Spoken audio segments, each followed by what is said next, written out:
Hi friends, welcome to Tanu cooking ಹಟ್.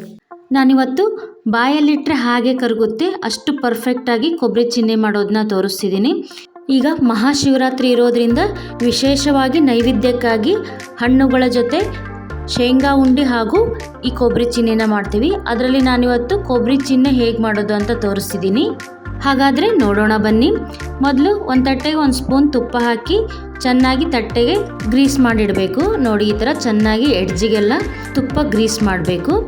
ನಂತರ gas on ಮಾಡಿ ಒಂದು ಕಡಾಯಿ ಇಟ್ಟು 1 ಕಪ್ ಪುಟಾಣಿ ಅಥವಾ ಹುರುಗಡ್ಲೆ ಹಿಟ್ಟಿಗೆ 1.5 ಕಪ್ ಅಳತೆ ಸಕ್ಕರೆ ಹಾಕಬೇಕು. ನಾವು ಯಾವ ಕಪ್ಪಿಂದ ಪುಟಾಣಿ ಹಿಟ್ಟನ್ನ ತಗೊಂಡಿರ್ತೀವಿ ಅದೇ ಕಪ್ಪಿಂದ 1.5 ಕಪ್ ಸಕ್ಕರೆ ಹಾಕಬೇಕು. ನಂತರ ಟೀ ಕುಡಿಯೋ ಕಪ್ಪಿಂದ 1.5 ಕಪ್ ನೀರು ಹಾಕಿ ಈ ಥರ ಚೆನ್ನಾಗಿ ಸಕ್ಕರೆ ಕರೋವರೆಗೂ ಮಿಕ್ಸ್ ಮಾಡ್ಕೊಳ್ಬೇಕು. ನೋಡಿ, ಈಗ ಸಕ್ಕರೆ ಚೆನ್ನಾಗಿ ಕರಗಿದೆ, ಕುದೀತಾ ಇದೆ.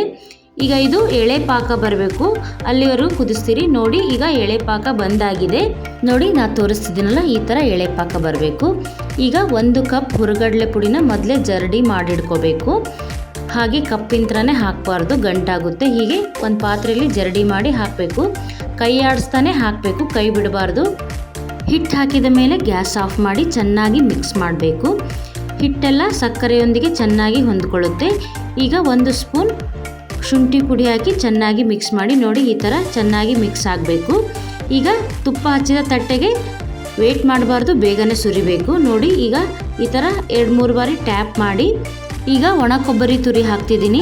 ಆರುವ ಮೊದಲೇ ಒಣ ಕೊಬ್ಬರಿ ತುರಿ ಹಾಕಬೇಕು, ಆಗಲೇ ಕೊಬ್ಬರಿ ತುರಿ ಅಂಟ್ಕೊಳ್ಳುತ್ತೆ. ನೋಡಿ, ಈಗ ಕೊಬ್ಬರಿ ಹಾಕಿದ ನಂತರ ಮತ್ತೊಂದು ಬಾರಿ ಹೀಗೆ ಟ್ಯಾಪ್ ಮಾಡಿ.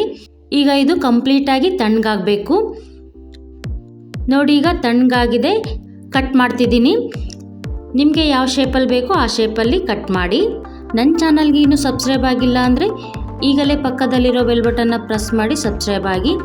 ನಾ ಹಾಕೋ ವಿಡಿಯೋ ನಿಮಗೆ ಮೊದಲು ನೋಟಿಫಿಕೇಷನ್ ತೋರಿಸುತ್ತೆ. ಹಾಗೂ ಒಳ್ಳೆ ರೆಸಿಪಿಗಳಿವೆ. ಅಳತೆ ಹೇಳ್ತಿದ್ದೀನಿ, ನೋಟ್ ಮಾಡ್ಕೊಳ್ಳಿ. 1 ಕಪ್ ಹುರುಗಡ್ಲೆ ಅಥವಾ ಪುಟಾಣಿ ಹಿಟ್ಟಿಗೆ 1.5 ಕಪ್ ಅಳತೆ ಸಕ್ಕರೆ ಹಾಕಬೇಕು. ಹಾಗೂ ಪಾಕಕ್ಕೆ ಟೀ ಕುಡಿಯೋ ಕಪ್ಪಿಂದ 1.5 ಕಪ್ ಅಳತೆ ನೀರು ಹಾಕಬೇಕು. ಅಳತೆ ಸರಿ ಇದ್ದರೆ ಪರ್ಫೆಕ್ಟಾಗಿ ಕೊಬ್ಬರಿ ಚಿನ್ನೆ ಆಗುತ್ತೆ. ನೋಡಿ, ಈಗ ಕಟ್ ಮಾಡಾಗಿದೆ, ತೆಗಿತಿದ್ದೀನಿ. ನೋಡಿ, ಎಷ್ಟು ಈಸಿಯಾಗಿ ಬರ್ತಿದೆ, ಸ್ವಲ್ಪನೂ ಅಂಟಿಲ್ಲ ಹಾಗೂ ಮುರಿದು ಇಲ್ಲ. ಎಷ್ಟು ಪರ್ಫೆಕ್ಟಾಗಿ ಕೊಬ್ಬರಿ ಚಿನ್ನೆ ಆಗಿದೆ. ಬಾಯಲ್ಲಿಟ್ಟರೆ ಹಾಗೆ ಕರಗುತ್ತೆ, ಅಷ್ಟು ಹಗುರವಾಗಿ ಆಗಿದೆ ಕೊಬ್ಬರಿ ಚಿನ್ನಿ. ನೋಡಿ, ಒಂದು ಮುರಿದು ತೋರಿಸ್ತಿದ್ದೀನಿ, ಎಷ್ಟು ಸಾಫ್ಟಾಗಿ ಆಗಿದೆ ಹಾಗೂ ತುಂಬ ರುಚಿಯಾಗಿರುತ್ತೆ. ಹಾಗಾದರೆ ನೀವು ಸಹ ಈಗಲೇ ಟ್ರೈ ಮಾಡಿ, ಟೇಸ್ಟ್ ಮಾಡಿ, ಕಮೆಂಟ್ ಮಾಡಿ ಹೇಗೆ ಬಂದಿದೆ ಅಂತ. ಲೈಕ್ ಮಾಡಿ, ಶೇರ್ ಮಾಡಿ, ಫಾಲೋ ಮಾಡಿ. ಹೀಗೆ ಪ್ರೋತ್ಸಾಹಿಸಿ. ಮತ್ತೊಂದು ರೆಸಿಪಿಯೊಂದಿಗೆ ಸಿಗೋಣ. Thank you.